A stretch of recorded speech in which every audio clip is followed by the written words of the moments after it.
हाँ तो मंगली सतैया, अब आप हमारे सभासद के समक्ष हमें बताइए कि आपने क्या स्वप्न देखा। कल रात मेरे स्वप्न में महाराज के पिताश्री स्वर्गीय श्री नरसनायक जी आए थे और वे स्वर्ग में हैं, कुशल मंगल हैं। उन्होंने प्रजा के लिए शुभकामनाएं दी हैं, दीपावली की शुभकामनाएं भी दी हैं।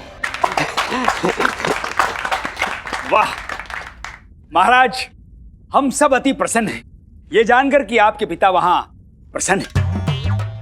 क्यों प्रसन्न है ना? जी, पर कुछ तो है जो उनको सता रहा है, वो व्याकुल कर रहा है। क्या व्याकुल कर रहा है? क्या कहा उन्होंने? साफ कर दूंगा। पूजनीय नरसानायक जी ने कहा साफ कर दूंगा। नहीं पंडित जी, ये तो मैंने कहा। महाराज कोई समस्या है तो बताइए, साफ कर दूंगा। मंगली सतैया, उन्होंने कहा क्या? जी, उन्होंने कहा समस्या तो है, पर मैं राज्य के किसी विश्वास पात्र व्यक्ति को ही बताऊंगा। परंतु स्वप्न तो आपको आते हैं, तो फिर स्वर्गीय नरसानायक जी किसको बताएंगे? जी, उन्होंने कहा है और राज्य के किसी विश्वास पात्र व्यक्ति को स्वर्ग भेज दें।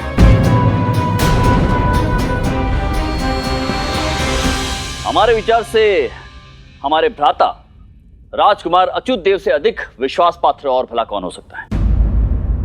परंतु वो अपने राज कार्यवश अपने नगर गए हुए हैं, कुछ दिन वहीं रुकेंगे। क्षमा करें महाराज, परंतु किसी भी जीवित व्यक्ति का स्वर्ग जाकर वापस लौट आना कैसे संभव है? ऐसा तो ना कभी पहले देखा ना सुना। अर्थात आप ये कहना चाहते हैं कि मंगली सतैया को जो स्वप्न आते हैं वो मिथ्या है? नहीं गुरुवर, मैं तो केवल इतना निवेदन कर रहा हूँ कि किसी भी जीवित व्यक्ति का स्वर्ग जाना असंभव है। महाराज, आपके पिताश्री आदरणीय नरसानायक जी की कोई समस्या है और पंडित रामाकृष्णा को ये विदित नहीं है कि आपके पिताश्री कितने महान शासक थे, जन कल्याण हेतु कितने कार्य किए उन्होंने, सबकी समस्याएं सुलझाई। और आज उनकी कोई समस्या है तो हम कुछ नहीं करेंगे महाराज? करेंगे, अवश्य करेंगे गुरुवर। हमारे स्वर्गीय पिताश्री स्वर्ग में व्यथित हों और हम उनके लिए कुछ न करें, यह संभव है। हम करेंगे, अवश्य करेंगे, किंतु प्रश्न यह है कि कोई जीवित मनुष्य भला स्वर्ग में जा कैसे सकता है?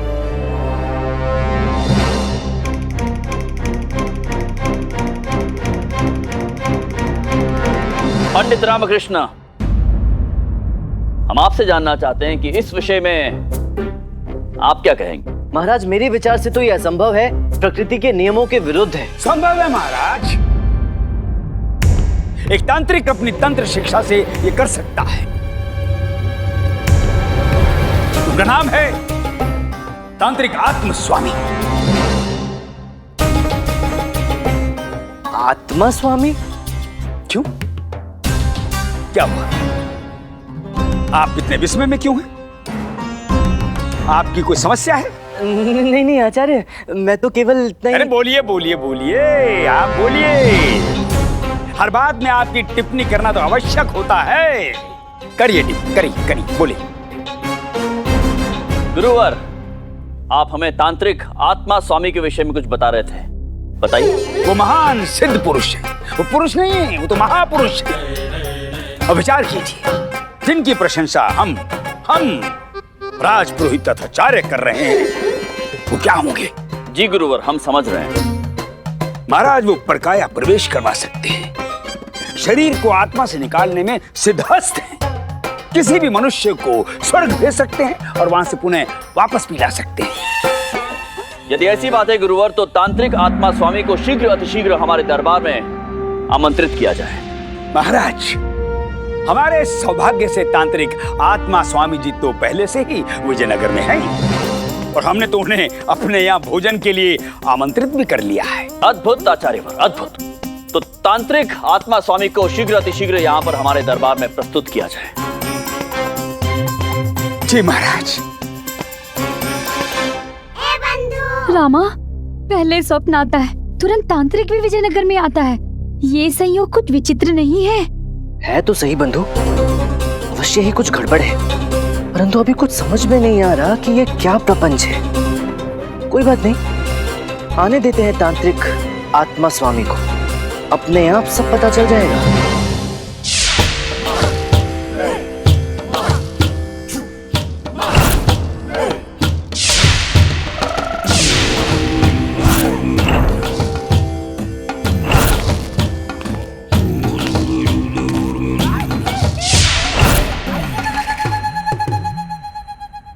आत्मा अमर है।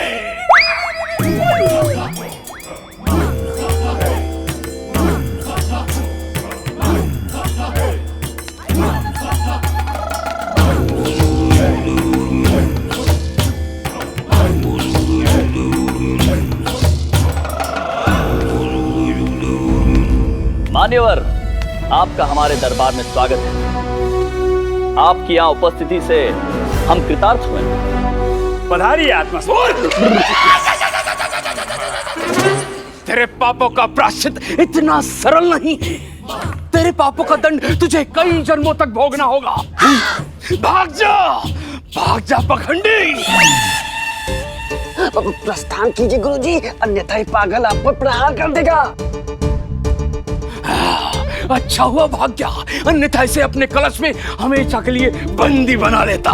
परंतु हमारे गुरुजी तो यही हैं। अरे मूर्ख, ये तो महाज्ञानी तथा आचार्य हैं। प्रणाम गुरुवर। गुरुवर आप नहीं, मैं तो इन भटकती हुई लालची आत्माओं से बात कर रहा था। इन्हीं ने मुझे क्रोधित किया है। आत्मा अमर है। पहले बोलना था ना। महाराज, इन्हें आत्माएं दिखाई देती हैं। ये आत्मा से वार्तालाप करते हैं। तांत्रिक जी, हमें किसी एक व्यक्ति को स्वर्ग भेजना है और पुनः वहां से धरती पर वापस लाना है। क्या ऐसा संभव है? हमारे लिए कुछ भी असंभव नहीं। ये स्वर्ग, धरती, आकाश, ये तो सब सामान्य जन के लिए है। हम तो तीनों लोक में विचरण करते हैं। हमें ज्ञात है महाराज के पिताश्री नरसा नायक जी स्वर्ग में समस्याओं से ग्रसित थे और उन्हीं के लिए एक व्यक्ति को स्वर्ग में गमन करवाकर पुनः पृथ्वी पर बुलवाना है, यही ना?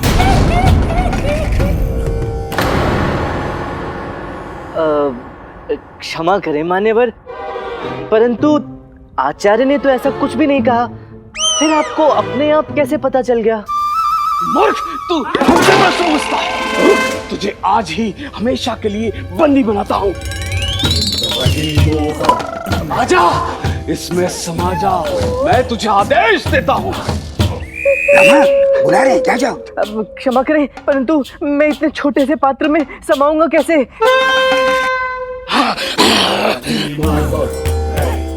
इन भटकती हुई आत्माओं को खुला छोड़ना बहुत ही घातक है। हाँ, तो आप कुछ प्रश्न पूछ रहे थे। मैं नहीं, मैं तो आपकी जय कह रहा था। आत्मा स्वामी की जय, आत्मा स्वामी की जय। बस। वाह, आप तो अंतर्यामी हैं। आपने जान लिया कि महाराज के पिताश्री समस्याग्रस्त हैं। चमत्कार, चमत्कार। हम महाकाल के सेवक हैं, हमें सर्वविदित है। परंतु किसी को भी स्वर्ग भेजने की क्या आवश्यकता है? आप स्वयं स्वर्गीय नरसा नायक जी से पूछ क्यों नहीं लेते? असंभव है ये। हम अभी काल कपाल क्रिया में व्यस्त हैं और उस क्रिया को हम बीच में नहीं छोड़ सकते। तो स्वामी, आप किसी और को स्वर्ग भेजने का मार्ग बताइए।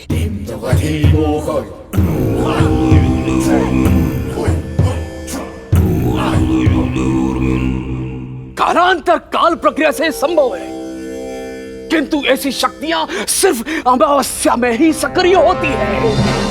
आत्मा स्वामी जी, इस प्रक्रिया को किस प्रकार संपन्न करते हैं ये बताइए।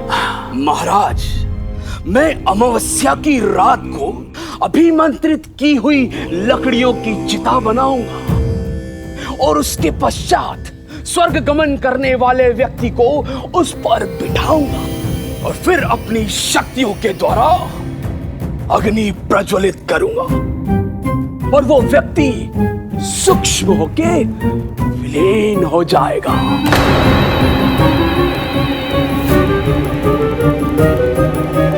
अर्थात वो जल जाएगा? मूर्ख, हमसे प्रश्न ऐसा? भूतों से बात कर रहे हैं ना? अरे तुझसे बात कर रहा हूं। अग्नि होगी किंतु व्यक्ति जलेगा नहीं। उस व्यक्ति को कुछ नहीं होगा, वह स्वर्ग जाएगा और पुनः सुरक्षित वापस आएगा।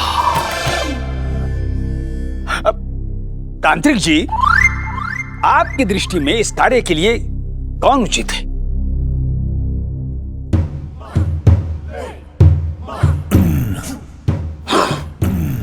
नक्षत्रों के अनुसार केवल तुला राशि ही इस अमावस्या की रात को स्वर्ग गमन कर सकती है। तुला राशि यानी त और र नाम का व्यक्ति स्वर्ग जा सकता है।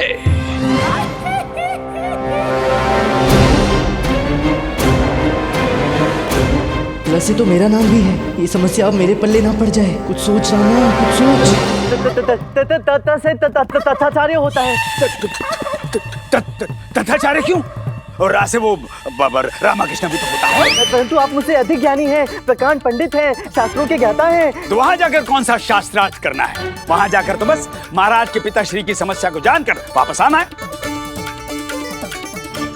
सत्य महाराजू जी भी होता है तो महामंत्री जी भी तो जा सकते हैं ना स्वर्ग में। राशियों के अनुसार तो क नाम का व्यक्ति भी स्वर्ग जा सकता है। क नाम से तो कृष्णदेव जी का भी नाम है। ना ना, महाराज कैसे जा सकते? महाराज नहीं जा सकते। राजाहीन राज्य में विद्रोह होने की समस्या हो सकती है। जी गुरुवर, और आप भी राज दरबार के राजगुरु हैं। क्षण क्षण आपकी भी आवश्यकता पड़ती है, तो आपका भी वहां जाना संभव है। जी महाराज जी। और हाँ महाराज, महामंत्री जी, राज्य व्यवस्था सुचारू रूप से चलाने के लिए महामंत्री जी वो भी नहीं जा सकते। रामा, स्वर्गवासी होने के लिए तैयार हो जा। मैं तैयार। ये सुना आपने? पंडित रामाकृष्ण स्वयं कह रहे हैं कि वो जाने के लिए तैयार है। मैंने कब कहा? अभी कहा? नहीं कहा। अभी तो कहा। आपने गलत सुना, मैंने नहीं कहा। अभी कहा? नहीं आचार्य, नहीं कहा। ये उचित नहीं है महाराज। मंत्रीवर, हमें क्षमा कीजिए महाराज, हमारा कहना यह है कि यदि 4 व्यक्तियों में से केवल एक व्यक्ति को जाना है तो यह कार्य पर्ची निकाल कर भी किया जा सकता है। तो जिसका नाम पर्ची में आएगा वो स्वर्गवास अर्थात स्वर्ग जाएगा। क्यों? इसकी क्या आवश्यकता है? आवश्यकता है गुरुवर, आवश्यकता है। जो भी कार्य हो न्यायपूर्ण हो। कल राज दरबार में ये कार्य संपन्न होगा। 4 पर्चियां निकलेंगी और जिस किसी का भी नाम उस पर्ची पर आएगा वो स्वर्ग जाएगा।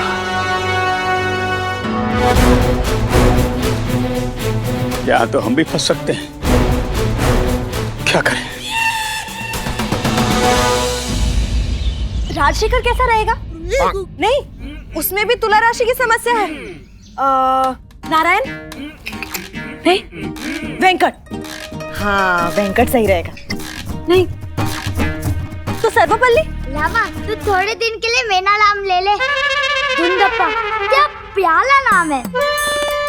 वाह, ये देखो धुंधप्पा, कितना प्याला नाम है। अरे नाम बदलने से क्या होगा? ना रहेगा तुला राशि का नाम, ना होगा स्वर्ग जाने का काम। माँ शारदा, अभी स्वर्ग जाने के लिए मेरे नाम की घोषणा नहीं हुई है। और अगर घोषित हो गया तो आप स्वर्ग चले जाएंगे और हमारा जीवन तो यहाँ नर्क हो जाएगा। परंतु तुम तो उठा लो। क्या? हमने जो भी नाम बोले हैं उसमें से एक उठा लो। आज से आपका नाम रामाकृष्ण नहीं। हाँ लामा, वल्ला थोड़े दिन में तेरा नाम स्वर्गीय रामाकृष्ण हो जाएगा। उठा लो। क्या? आसपास जो भी वस्तु पड़ी है उठा लो और मुंह में ठूस दो, ताकि ऐसी बात दोबारा ना करना। अरे तुम लोग व्यर्थ में चिंतित हो रहे हो। ऐसे कोई स्वर्ग जा सकता है क्या भला? ये तो आचार्य का कोई नया प्रपंच है। हम जो कह रहे हैं वैसा ही कीजिए, फिर आपको स्वर्ग नहीं जाना पड़ेगा। शारदा, स्वर्ग जाने के लिए मेरा अवसर केवल 25% है। बाकी के 75% महाराज, आचार्य और महामंत्री के हैं। और मुझे इस बार ऐसी अनुभूति हो रही है कि मेरा भाग्य मेरा साथ देगा। आपका भाग जैसा है, 1% अवसर हो ना तो भी आप ही का नाम आएगा, और यहाँ तो 25% अवसर है। अरे पर नाम बदलने से व्यक्ति का भाग्य थोड़ी ना बदल जाता है। मेरा मन कह रहा है मेरा नाम नहीं आएगा, और ये मेरा 100% मानना है।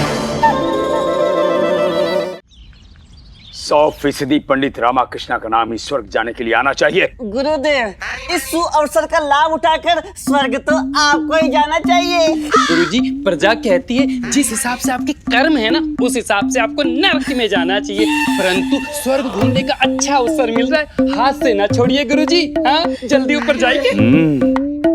इधर आओ। हाँ, धनी मनी उचित कह रहे हैं स्वामी। अजय है, अजय अमर है, अंतर्यामी है, स्वर्ग तो आप ही को जाना चाहिए। सही कहा गुरु माता ने। कैसी पत्नी हो तुम, अपने पति को स्वर्गवासी बनाना चाहती हो? स्वामी, आप ही के कारण तो ये संसार स्वर्ग हो गया है। आपका तो सर्वप्रथम अधिकार बनता है स्वर्गवासी होने का। भाग्यवान भाग्यवान भाग्यवान। धरती पर हमें बहुत से महान कार्य करने हैं, हमारे पास स्वर्ग जाने का समय नहीं है। कोई काम कीजिए, जाइए जाकर अतिथियों के लिए भोजन का प्रबंध कीजिए। जो आज्ञा प्रभु। और तुम, जीवन दुभर कर दिया तुमने हमारा। ये तुला राशि का नाम लाने की क्या आवश्यकता थी? मैंने तो उस रामकृष्ण को फंसाने के लिए तुला राशि का नाम लिया था। ये तो स्मरण ही रहा कि आप भी तुला राशि के हैं। महाराज का नाम क्यों लिया? वो तो अनायास ही मुंह से निकल गया। मैं तो सोच रहा था कि मेरे ग्रह नक्षत्रों के ज्ञान से वो प्रभावित होंगे। चुप! कोतवाल, आचार्य, चाहे धरती आकाश छेद करना पड़े, पर्ची में नाम पंडित रामाकृष्णा का ही आना चाहिए।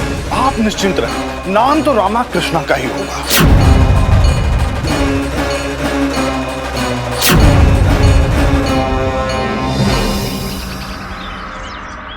महाराज के आदेश अनुसार 4 पर्चियों का निर्माण किया गया है, जिसमें हमारा, स्वयं महाराज का, आचार्य तथा आचार्य का और पंडित रामकृष्ण का नाम है। जिस किसी की पर्ची निकलेगी वो हमारे महाराज के स्वर्गीय पिता श्री नरसा नायक जी से भेंट करेंगे, समस्या जानेंगे और फिर उसका निवारण किया जाएगा।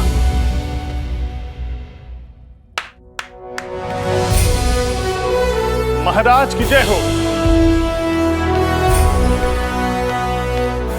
महाराज, इस स्वर्ण कलश में सभी के नाम की पर्चियां हैं। स्वयं आचार्य तथा आचार्य आप पर्ची निकालेंगे।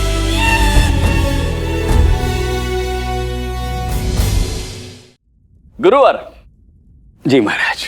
महाराज, यदि आप आज्ञा दें तो सर्वप्रथम पर्ची मैं निकालना चाहता हूँ। क्यों? हम क्यों नहीं? आचार्य, नियमानुसार पर्ची का निर्माण करने वाला सर्वप्रथम पर्ची नहीं निकालता।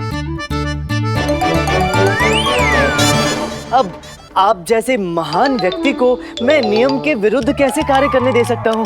उचित बात है गुरुवर। पंडित रामकृष्णा, ये कार्य आप कीजिए। धन्यवाद महाराज।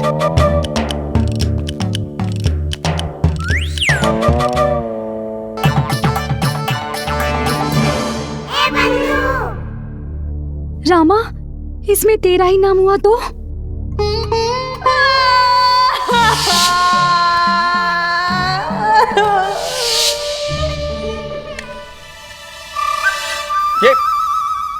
ये क्या कर रहे हैं आप? वो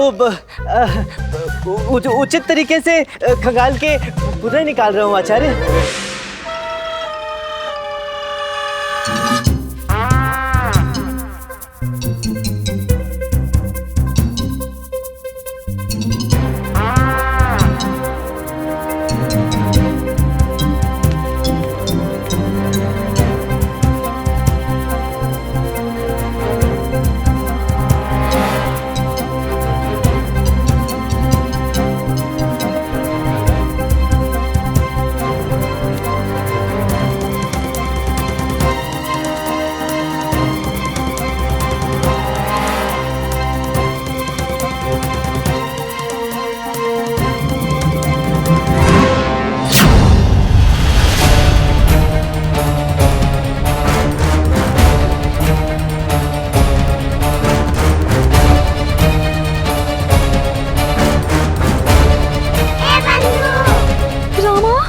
स्वयं के लिए और मेरे लिए दुर्भाग्यशाली है। इसमें तो तेरा ही नाम है। पंडित रामकृष्णा, किसका नाम है पर्ची पर?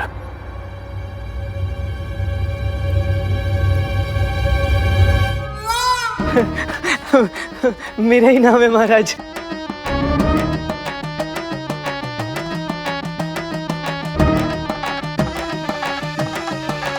अब कैसे निकलेंगे इस समस्या से आप पंडित रामाकृष्ण?